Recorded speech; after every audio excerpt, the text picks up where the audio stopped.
नमस्कार, लोकमंच न्यूज में आपका स्वागत है। आप देख रहे हैं खबर उत्तराखंड। बुलेटिन की शुरुआत करते हैं।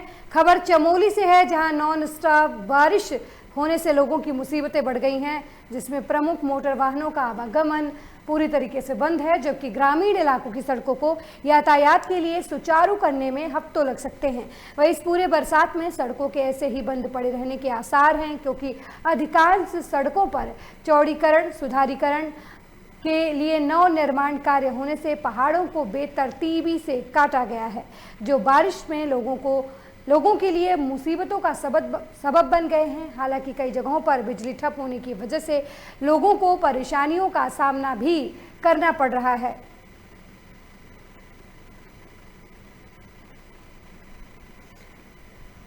उत्तराखंड में लगातार बारिश हो रही है। चमोली में भी भारी बारिश की वजह से काफ़ी दिक्कतों का सामना करना पड़ रहा है। कई जगह भूस्खलन की वजह से सड़कें अवरुद्ध हो गई हैं। कई वाहन रास्ते में ही फंस गए हैं। तस्वीरों में भी आप देख सकते हैं कि किस तरीके से कार फंसी हुई है। वहीं दूसरी कार लैंडस्लाइडिंग की चपेट में आने की वजह से क्षतिग्रस्त हो गई है। तस्वीरें बयां कर रही हैं कि चमोली में बारिश की वजह से हालात क्या हैं।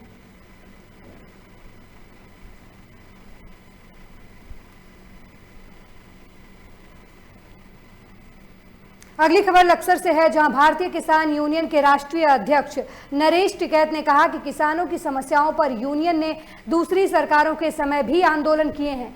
जहां पहली बार ऐसा हुआ है कि बीजेपी की सरकार किसानों की बात नहीं सुन रही है। वहीं कहा जा रहा है कि जब तक कृषि कानून वापस नहीं होंगे, आंदोलन जारी रहेगा। संयुक्त किसान मोर्चा बचाओ लोकतंत्र बचाओ के तहत 26 जून को देश भर के किसान सभी राज्यपालों का घेराव कर ज्ञापन देंगे और झोटा, बुग्गी और ट्रैक्टर ट्रॉली से सड़कों पर जाम लगाएंगे। इसी के बाद दिल्ली कूच की रणनीति तैयार की जाएगी।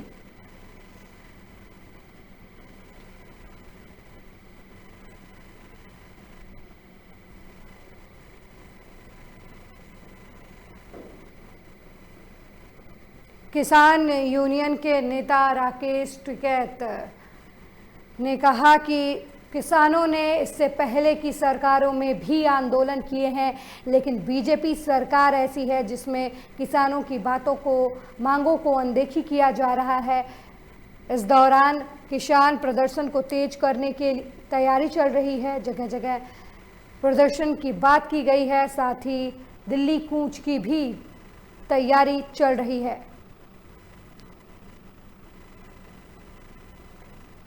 भाकियू के राष्ट्रीय अध्यक्ष नरेश टिकैत ने बयान दिया है कि दूसरी सरकारों के समय भी किसानों ने आंदोलन किए हैं। भाकियू के किसानों ने कई सरकारों में आंदोलन किए हैं, लेकिन बीजेपी सरकार ऐसी पहली है जहां किसानों की बातों को नहीं सुना जा रहा, उन्हें अनदेखा किया जा रहा है। इस खबर पर ज़्यादा जानकारी देने के लिए हमारे संवाददाता लक्सर से गोविंद जुड़ गए हैं। गोविंद, भाकियू के अध्यक्ष नरेश टिकैत ने कहा कि किसानों ने पहले भी आंदोलन किए हैं, लेकिन बीजेपी सरकार में किसानों की आवाज नहीं सुनी जा रही है। गोविंद, बिल्कुल आपको बताना चाहूंगा, जिस तरह से जो है किसान लगातार अपनी मांगों को लेकर लगातार धरना प्रदर्शन कर रहे हैं, लगातार जो है किसानों अपने आंदोलन में तैयार हैं। इसीलिए जो है हरिद्वार में भी जो किसान अपने आंदोलन में लेकर अपनी आवाज उठाने को तैयार थे, लेकिन जिस तरह से लक्सर में जो है भूखे किसान नेता नरेश टिकैत ने अपनी बात को बताया, कहा कि किसी भी तरह से जो है किसान अपनी मांगों को अटल रहेगा और किसी भी तरह से जो नहीं झुकेगा।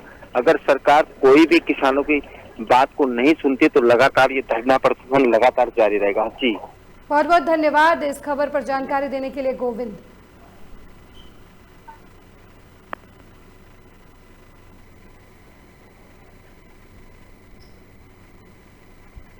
हमें तो 25-30 साल हो गए आंदोलन करते हुए, सरकार की नीतियों को देखता। हमारे राष्ट्रीय अध्यक्ष नरेश टिकैत जी हमारे बीच में बैठे हैं। आज किसान कुंभ का समापन था, उस मौके पर इन्होंने ये टाइम निकाला, बहुत कीमती टाइम हो, कितना बिजी टाइम हो, जगह जगह जाना पड़ा हो। और हमारा तो यही कहना है, जो नरेश टिकैत जी का आदेश होगा उस पर हम बिल्कुल खरा उतरेंगे, जो भी चाहे प्रशासन के खिलाफ लड़ना पड़ो, चाहे शासन के खिलाफ लड़ना पड़ो। और आप जो कह रहे हैं अगनों को कब तक आंदोलन चलेगा, वो जो बिल वापसी है ना, बिल वापसी कर लो। हमारी कोई समस्या थोड़ा है, हमारा शौक थोड़ा है सड़क पर पड़ने का। अब अपनी समस्या के लिए लड़ रहे, और जब तक भी लड़ना पड़ेगा, जब तक वापसी नहीं होने का, जब तक हम आंदोलन को करते रहेंगे, उससे कभी भी पीछा नहीं हटेगा। आज पूरे भारत का किसान और मजदूर बिल्कुल त्रस्त है इस सरकार की जो नीतियां हैं उनके खिलाफ। पूरे भारत के जितने भी संगठन हैं, 500 के करीब संगठन है, 500 के करीब संगठन है में आज सब एक मंच पर आ रहे, लड़ाई लड़ रहे, और सरकार टस्त मस्त नहीं हो रही। पार्टी कोई सी भी रही हो, कोई कांग्रेस की रही हो, सपा की रही हो उत्तर प्रदेश में, या बसपा की रही हो, हमने सब जो किसान विरोधी नीति रही उनका हमने विरोध करा और उनमें सुनाई हुई। इस सरकार में सब तो बड़ी दिक्कत तो यह हो रही कि एक तानाशाही जो रवैया इस सरकार का है, एक जो जिद्दीपन है, इस सरकार को ले डूब भगाओ। इस वक्त की बड़ी खबर लक्सर से है, जहां गंगा का जलस्तर बढ़ने से गंगा के बीचों बीच 20 लोग फंस गए हैं। बड़ी जानकारी इस वक्त टीवी स्क्रीन पर आपके लक्सर से है, जहां गंगा का जलस्तर बढ़ने से बीच गंगा में 20 लोग फंस गए हैं। आपको बता दें कि गंगा के बहाव के बीच में 30 ग्रामीण फंसे थे। एसडीएम जल पुलिस और एसडीआरएफ की मदद से रेस्क्यू ऑपरेशन चलाया जा रहा है। जलस्तर बढ़ने से गंगा खतरे के निशान के ऊपर बह रही है। बड़ी जानकारी आपको लक्सर से दे रहे हैं, जहां गंगा का जलस्तर बढ़ने से गंगा के बीच में 20 लोग फंसे हैं। गंगा के बहाव में 30 ग्रामीण फंसे हुए हैं। एसडीएम जल पुलिस और एसडीआरएफ की मदद से रेस्क्यू ऑपरेशन चलाया जा रहा है। जलस्तर बढ़ने से गंगा खतरे के निशान के ऊपर बह रही है, जहां गंगा के बीचों बीच 30 ग्रामीण फंस गए हैं, जिनका रेस्क्यू एसडीआरएफ और स्थानीय पुलिस की तरफ से किया जा रहा है। गंगा का आपको बता दें कि गंगा खतरे के निशान से ऊपर बह रही है, जो खतरे की घंटी है। बड़ी खबर टीवी स्क्रीन पर लक्सर से है, जहां गंगा का जलस्तर बढ़ने से 20 ग्रामीण गंगा की धार में फंस गए हैं। गंगा के बीच बहाव में 30 ग्रामीण फंसे हुए हैं, जिन्हें स्थानीय पुलिस और एसडीआरएफ की टीम की मदद से रेस्क्यू किया जा रहा है। आपको बता दें कि लगातार हो रही बारिश की वजह से उत्तराखंड में नदियों का जलस्तर बढ़ गया है, जिसकी वजह से कई इलाकों पर बाढ़ का खतरा मंडरा रहा है, जबकि कई तटीय इलाके जलमग्न हो गए हैं। अब गंगा की धार के बीच 30 लोग फंस गए हैं, जिनका रेस्क्यू किया जा रहा है एसडीआरएफ और पुलिस की तरफ से।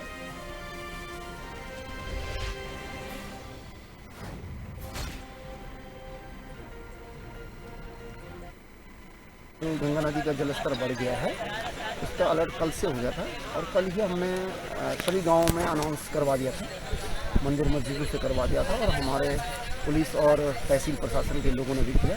लेकिन कुछ लोग जो खेती करते हैं और उनके खेत जो है नदी के पार हैं, वो लोग वहाँ कई दिनों से जो है झोपड़ी बनाते रह रहे थे, क्योंकि वो ऊंची जगह थी, इसलिए वो अपने को सेफ महसूस कर रहे थे। लेकिन रात का जलस्तर बढ़ने के कारण उनकी झोपड़ी में पानी भर गया। फिर उनके द्वारा फ़ोन से सूचना दी गई, उसके बाद हमारे द्वारा एसडीआरएफ और जल पुलिस की मदद से उनका रेस्क्यू किया जा रहा है। अभी तक रणजीतपुर जसपुर जो गांव है उसमें 10 लोगों को रेस्क्यू किया जा चुका है, जबकि अभी 6-7 लोग और बताए जा रहे हैं। वहीं दूसरी जगह एक शिवपुरी गांव है, वो भी तहसील लक्सर में, वहाँ 14-15 लोग वहाँ भी बताए जा रहे हैं। इसके बाद रेस्क्यू वहाँ किया जाएगा। वहीं पहाड़ों पर लगातार हो रही बारिश के चलते नदियों का जलस्तर लगातार तेजी से बढ़ रहा है। गौला और नंधौर नदी खतरे के निशान के ऊपर बह रही है। वहीं गौला बैराज में सिंचाई विभाग ने अलर्ट अलार्म बजाकर नदी किनारे रहने वाले लोगों को सचेत कर दिया है। बता दें कि गौला बैराज के सभी गेटों को खोलकर नदी में 3800 क्यूसेक्स क्यूसेक पानी छोड़ा गया है ताकि पानी की निकासी तराई क्षेत्र में की जा सके। वहीं पानी की निकासी होने से तराई क्षेत्रों में जलस्तर लगातार बढ़ता जा रहा है। जलस्तर अभी आने वाले समय में और बढ़ेगा क्योंकि मौसम विभाग ने बारिश का अलर्ट जारी किया है। हल्द्वानी में सुबह तक 54 mm बारिश रिकॉर्ड की गई है। सिंचाई विभाग के कर्मचारियों ने बताया कि जलस्तर लगातार तेजी से बढ़ रहा है। नदी किनारे रहने वाले लोगों को अलर्ट किया गया है ताकि बेवजह नदी की तरफ ना जाएं।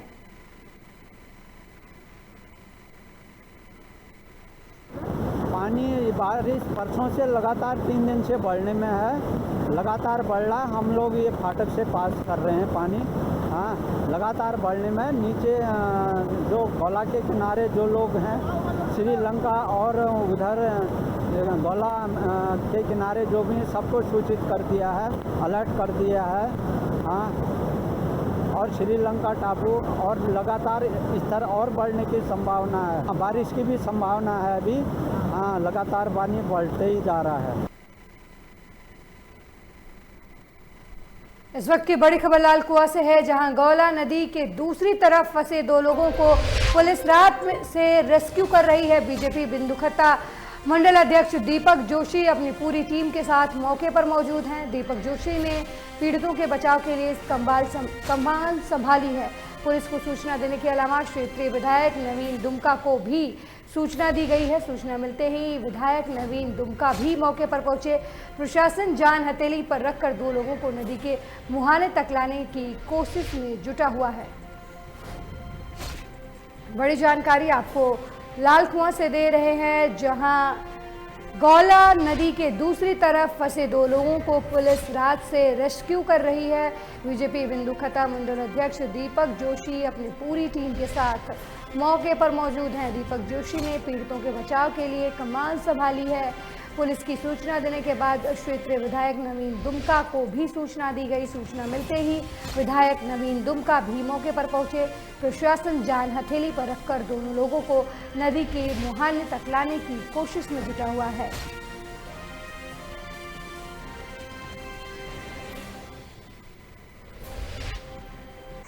आज लालकुआं थाना क्षेत्र अंतर्गत जो गौला पहाड़ है, एक सूचना मिली कि 2 व्यक्ति गौला नदी के उफान में फंस गए हैं। एक टापू के बीच में फंस गए थे। इस सूचना पे तुरंत लालकुआं पुलिस पहुंचे। मौके पे क्षेत्राधिकारी लालकुआं उन्होंने इस टीम का नेतृत्व किया। फायर सर्विस और स्थानीय पुलिस की टीम की मदद से इन दोनों ही व्यक्तियों को रेस्क्यू किया गया। ये स्थानीय निवासी हैं जिनका नाम हेमंत और दीपक है। ये किसी काम से गए थे। मौके पे जब पहुंचे हैं तो क्षेत्राधिकारी के नेतृत्व में इस टीम का गठन किया गया। अगली खबर हरिद्वार से है, जहां बहादुराबाद क्षेत्र में हुए हत्याकांड और लूट के मामले का एसएसपी ने खुलासा किया है, जिसमें पुलिस ने खुलासा करते हुए हत्याकांड में शामिल 3 अपराधियों को मीडिया के सामने लाया है। आपको बता दें कि 15 जून 2021 को थाना बहादुराबाद पुलिस को रोहल की अंडरपास रोड सत्यम गैस एजेंसी के पास अज्ञात युवक का शव लहूलुहान हालत में मिला था, जिसमें पकड़े गए अभियुक्तों ने बताया कि वो मृतक रोहित के दोस्त हैं। उनके द्वारा रोहित से पार्टी मांगी गई थी, जिसके चलते बहादुराबाद में शराब खरीदी गई और उसके पैसे से रोहित ने अपनी जेब से निकाल कर दिए। रोहित के पास काफ़ी पैसे थे, जिसकी वजह से उन्हें लालच आ गया। वहीं पकड़े गए अभियुक्तों ने बताया कि रोहित के साथ शराब पीकर उसे मारकर उसके पैसे और मोटरसाइकिल लूट लेंगे। हरिद्वार में कुछ दिनों पहले एक युवक का खून से लथपथ शव मिला था, जिस मामले में पुलिस ने खुलासा करते हुए उसके 2 दोस्तों को गिरफ्तार किया है। पकड़े गए लोगों ने बताया कि उन्होंने मृतक से पार्टी मांगी थी और शराब के लिए पैसे देते वक्त उन्होंने मृतक के पास ढेर सारे पैसे देखे थे, जिसकी वजह से उन्हें लालच आ गया और उन्होंने शराब पार्टी के दौरान युवक की हत्या कर दी और उसके पास रखे पैसे लूट लिए। इस खबर पर ज़्यादा जानकारी देने के लिए Uttarakhand state head Manish Kagran phone line पर जुड़ चुके हैं। मनीष, युवक की हत्या का पुलिस ने खुलासा किया है, क्या कुछ जानकारी? हाँ बिल्कुल अलका, जिस तरीके से अगर हम बात करें, ये बहादुराबाद क्षेत्र का मामला है, जिसमें जो युवक थे उन्होंने अपने साथ के जो व्यक्ति था उसको पैसे के लालच की वजह से उसका मर्डर कर दिया। और जो कि इसमें जो पुलिस के द्वारा बताया गया कि जो कैंची थी, जो कैंची के इस्तेमाल करके और एक शराब के नशे में इस तरीके से हत्या करी गई। और इसके अंदर जो पैसे का जो लालच था वो मुख्य तौर पे था, जिसमें जो जिसकी हत्या करी गई उसकी पास काफी पैसे थे और उसके साथ जो मोटरसाइकिल थी वो उसको चुराया गया इसमें लेकर के। और इसमें पुलिस ने बड़ी कार्रवाई करी और जल्दी खुलासा इसमें करा गया और इसमें जो अभियुक्त थे उसको पकड़ा गया और पकड़ के इसमें जेल भेज के इसमें कार्रवाई करी गई। अब जितने भी ये जो अभियुक्त हैं जो पकड़े गए हैं, तो इनके भी जो पीछे के जो रिकॉर्ड है हल्का ये कंगाले जा रहे हैं कि कहीं इनका कोई इतिहास, इस तरह का क्रिमिनल कोई इतिहास तो नहीं रहा कि जिसके कारण इनकी ये गतिविधियां रही और आगे से हम जो इस तरह की जो सिस्टम है उसको रोक सके। हल्का बिल्कुल, बहुत बहुत धन्यवाद मनीष इस खबर पर जानकारी देने के लिए।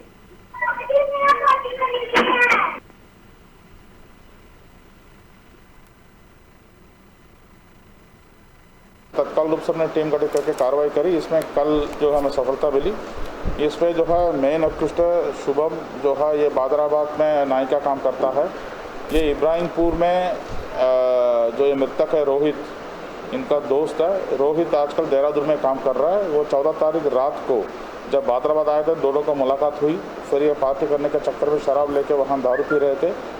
जो रोहित के पास पैसा था उससे लालच होकर शुभम ने जो है इनको मर्डर कर दिया, कैंची से वार करके जो है इनको मर्डर कर दिया था। और इनका पैसा 10,000 रुपये और ये इसका जो है इन्होंने लूट लिया है। आपराधिक इतिहास अभी हम जांच कर रहे हैं इसमें। और इस पर 2 और अभियुक्त, एक शिव कुमार और एक मनीष जो है, इसका साक्ष्य छुपाने में जो मदद की इनका मोटर व्हीकल को छुपाने में, उनको भी हमने गिरफ्तार कर लिया है।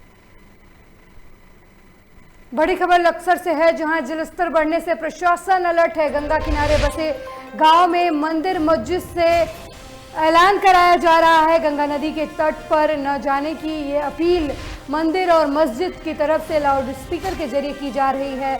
लाउड स्पीकर के माध्यम से ग्रामीणों को सचेत किया जा रहा है। बड़ी जानकारी आपको लक्सर से दे रहे हैं, जहां नदी के तट पर न जाने की अपील की जा रही है। मंदिर और मस्जिदों की तरफ से लाउड स्पीकर के जरिए ग्रामीणों को सचेत किया जा रहा है। बड़ी खबर इस वक्त की टीवी स्क्रीन पर लक्सर से है, जहां जलस्तर बढ़ने से प्रशासन अलर्ट पर है। 3 दिन से लगातार बारिश हो रही है, जिसकी वजह से गंगा किनारे बसे लोगों में मंदिर और मस्जिद के जरिए लोगों से अपील की जा रही है। गंगा नदी के तट पर नहीं जाने की अपील मंदिर और मस्जिद के जरिए की जा रही है। मंदिर में लाउड स्पीकर के जरिए ग्रामीणों को सचेत किया जा रहा है।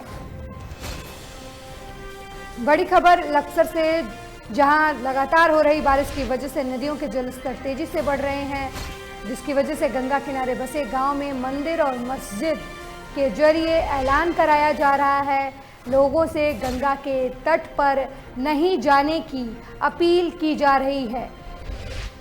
मंदिर और मस्जिद के जरिए लाउड स्पीकर के माध्यम से लोगों को गंगा के तट पर नहीं जाने की चेतावनी दी जा रही है।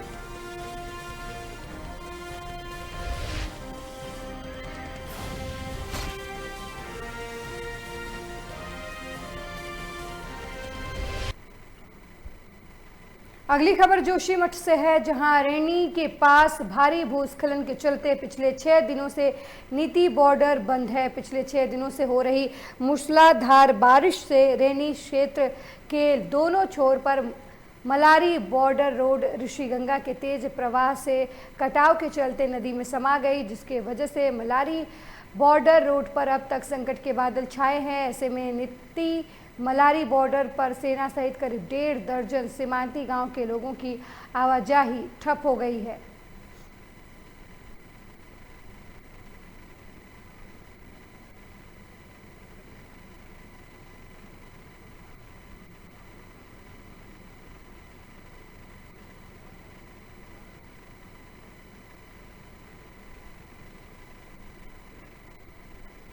अगली खबर हरिद्वार से है, जहां मां गंगा के अवतरण दिवस के रूप में मनाए जाने वाले पूर्व गंगा दशहरा स्नान पर्व के मौके पर हरिद्वार में गंगा स्नान के लिए श्रद्धालुओं की भारी भीड़ उमड़ पड़ी है।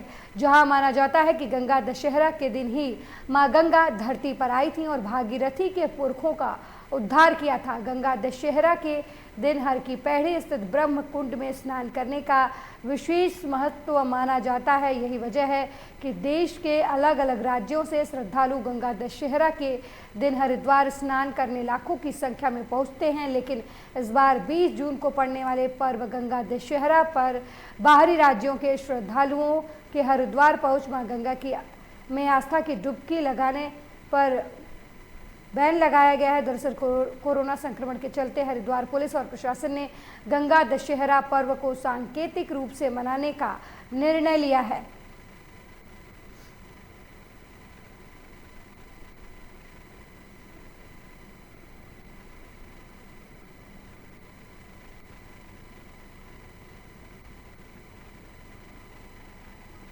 और गंगा सभा की भी मीटिंग की गई है, जिसमें यही निष्कर्ष निकला है कि जो स्नान है ये बस सांकेतिक रूप से मनाया जाएगा और इसमें जो हमारे जिले की जो सीमाएं रहेंगी वो बाहरी राज्यों से जो भी श्रद्धालु आ रहे हैं उनके लिए एक तरह से सील ही रहेंगी।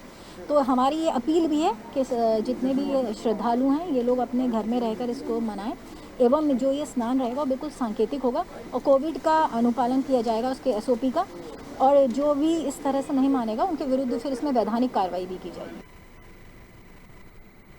बड़ी खबर नैनीताल से है, जहां बारिश के चलते जनजीवन प्रभावित हुआ है। लगातार हो रही बारिश ने लोगों की मुश्किलें बढ़ा दी हैं। बड़ी खबर इस वक्त की टीवी स्क्रीन पर नैनीताल से है, जहां बारिश के चलते जनजीवन पूरी तरीके से अस्त व्यस्त हो गया है। लगातार हो रही बारिश ने लोगों की मुश्किलें बढ़ा दी हैं। अल्मोड़ा हल्द्वानी हाईवे पर खैरना के पास भूस्खलन हुआ है। पहाड़ से पत्थर बोल्डर गिरने से आवाजाही में दिक्कतें आ रही हैं। हाईवे दुरुस्त करने में पुलिस की टीम जुट चुकी है। बड़ी जानकारी आपको दे रहे हैं नैनीताल से, जहां लगातार भारी बारिश की वजह से लोगों को काफ़ी परेशानियों का सामना करना पड़ रहा है। भूस्खलन की वजह से बोल्डर और बड़े बड़े पत्थर मार्गों को अवरुद्ध कर रहे हैं। तस्वीरों में भी आप साफ तौर से देख सकते हैं किस तरह बड़े बड़े पत्थर पहाड़ से लुढ़क कर सड़क पर आ रहे हैं। लगातार हो रही बारिश ने लोगों की मुश्किलें बढ़ा दी हैं।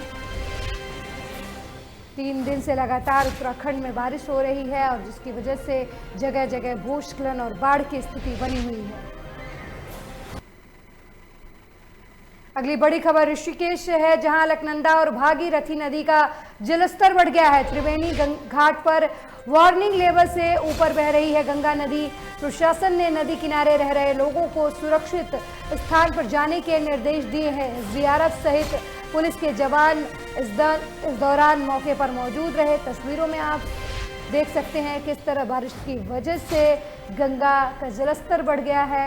गंगा ने विकराल रूप धारण कर लिया है, जिसकी वजह से स्थानीय लोगों को प्रशासन ने अलर्ट जारी किया है ताकि समय रहते तटीय इलाकों को खाली करा लिया जाए और जान माल के नुकसान से बचा जा सके। तस्वीरों में आप साफ तौर पर देख सकते हैं कि किस तरीके से गंगा का पानी उफान मार रहा है।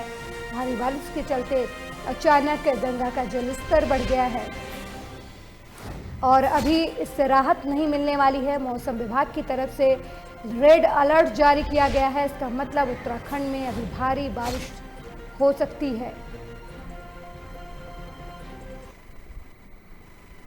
अगली खबर रामनगर से है, जहां पंपापुर में मछली पकड़ने गए 4 बच्चे नदी किनारे फंस गए, जिसमें 2 बच्चे सकुशल आ गए, लेकिन 2 बच्चे अभी भी फंसे हुए हैं जिनका रेस्क्यू किया जा रहा है। आपको बता दें कि रामनगर में 2 दिन से लगातार बारिश हो रही है, जिसके चलते रामनगर क्षेत्र के पास बहने वाले कोसी नदी का जलस्तर बहुत बढ़ गया। वहीं इस बीच 4 बच्चे मछली पकड़ने गए, जिनमें 2 वापस आ गए। अभी 2 बच्चे पानी में फंसे हुए हैं, जिनको बचाने के लिए युद्ध स्तर पर कार्रवाई की जा रही है। तस्वीरों में आप रेस्क्यू ऑपरेशन को देख सकते हैं किस तरीके से बच्चों का रेस्क्यू किया जा रहा है। नदी उफान पर है और बच्चे नदी के बीचों बीच टापू पर फंसे हुए हैं, जिनका रेस्क्यू किया जा रहा है। 2 बच्चों को निकाल लिया गया है, जबकि 2 बच्चे अभी भी तेज जलधारा के बीच फंसे हुए हैं।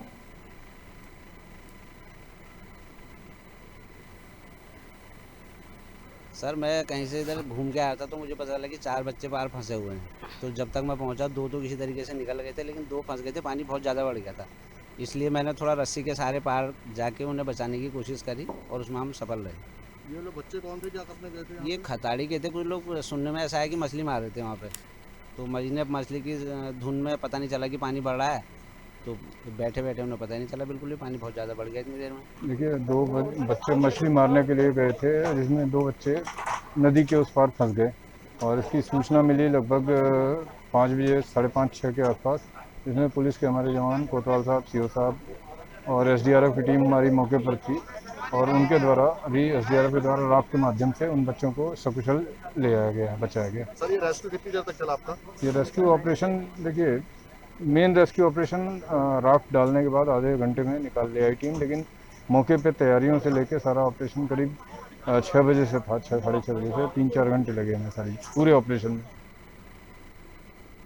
अगली खबर रुड़की से है, जहां आईआईटी रुड़की और दिल्ली विकास प्राधिकरण के बीच दिल्ली को संवारने के लिए एक MOU साइन हुआ है, जिसमें आईआईटी रुड़की के सिविल डिपार्टमेंट के वैज्ञानिक कमल जैन शामिल है। आपको बता दें कि 1962 के बाद से दिल्ली का कोई मास्टर प्लान नहीं तैयार हुआ, इसलिए दिल्ली विकास प्राधिकरण और आईआईटी रुड़की मिलकर दिल्ली का नक्शा तैयार करेंगे। वो 20 सालों यानी तो 2041 में सपनों की दिल्ली का नव निर्माण होगा।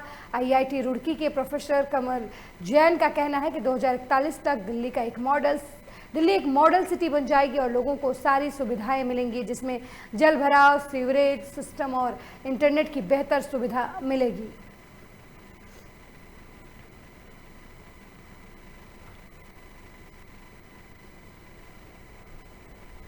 गवर्नमेंट का मकसद है कि स्मार्ट सिटी बनाई जाए, नई स्मार्ट सिटी बनाई जाए और जो एग्जिस्टिंग हैं उसमें भी फैसिलिटीज़ बढ़ाई जाए।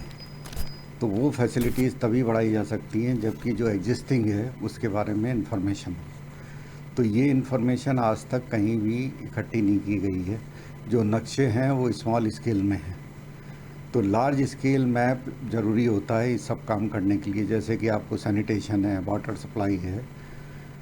तो इसके लिए उन्होंने, दिल्ली गवर्नमेंट ने कोशिश करी थी, तो उन्होंने हमें कांटेक्ट किया कि जब उन्हें पता लगा कि हम इस तरह काम करते हैं, और उन्होंने फिर हम मास्टर कंसल्टेंट बनाया और उन्होंने कहा कि भाई आप थोड़ा गाइड औरों को भी करें और कुछ करके, कुछ जोन का करके भी दिखा दें आप इस तरह कैसे होगा।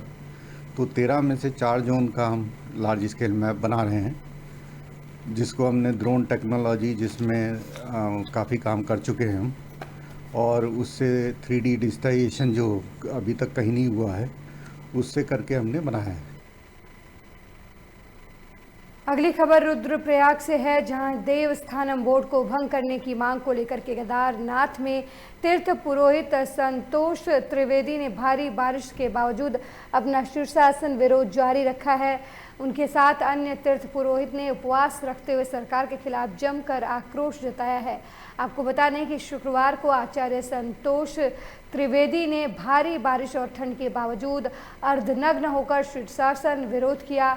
वो हर दिन आधे घंटे सुबह और शाम के समय शीर्षासन करके सरकार से देवस्थानम बोर्ड को भंग करने की मांग कर रहे हैं। उनका कहना है कि सरकार को देवस्थानम बोर्ड को गठन करने का सबसे गलत निर्णय लिया गया है सरकार की तरफ से।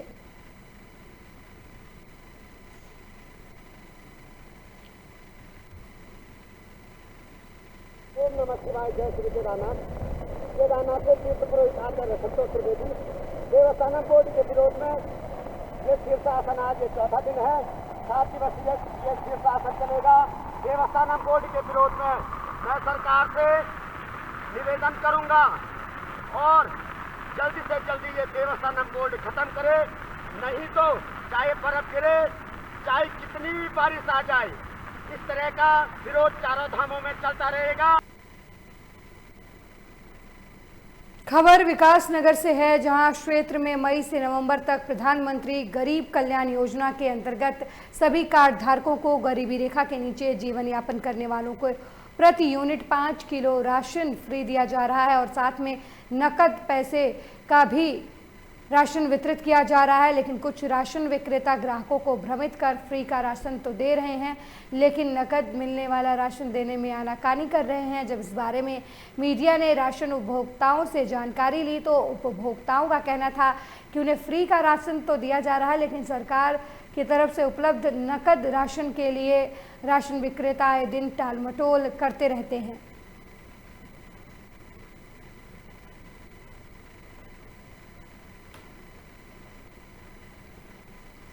इस समय जो राशन बन रहा है आपका, एक तो हो गया हमारा रेगुलर NFS से अंत्योदय, वो तो हमारा जो है 5 किलो पर यूनिट बांटा जा रहा है। जैसे 2 किलो गेहूँ, 3 किलो चावल है, और इसी का जो है एक फ्री का भी राशन बांटा जा रहा है प्रधानमंत्री गरीब कल्याण योजना का। इसके तहत भी 3 किलो चावल, 2 किलो गेहूँ दिया जा रहा है इसके तहत। बाकी जो स्टेट फूड योजना का SFI राज्य खाद्य सुरक्षा बोलते हैं जिसे, इसके तहत जो है 10 किलो गेहूँ, 10 किलो चावल उपलब्ध कराया जा रहा है। अब तक ये हमने 2 फ्री बांट दिए इसमें। अच्छा। प्रधानमंत्री जी PNGKY और प्लस 12 मंडे से जो प्रदेश सरकार की रेगुलर योजना है सेंट्रल गवर्नमेंट की पैसों वाली, वो मंडे से वितरण हो सुचारू रूप। वो मंडे में जो ये पैसे वाला राशन आना है, ये 2 बार आएगा? एक बार ही आएगा। एक ही बार आएगा, फिर अगले महीने से कंटिन्यू चलेगा 5 महीने तक। अभी आए नहीं।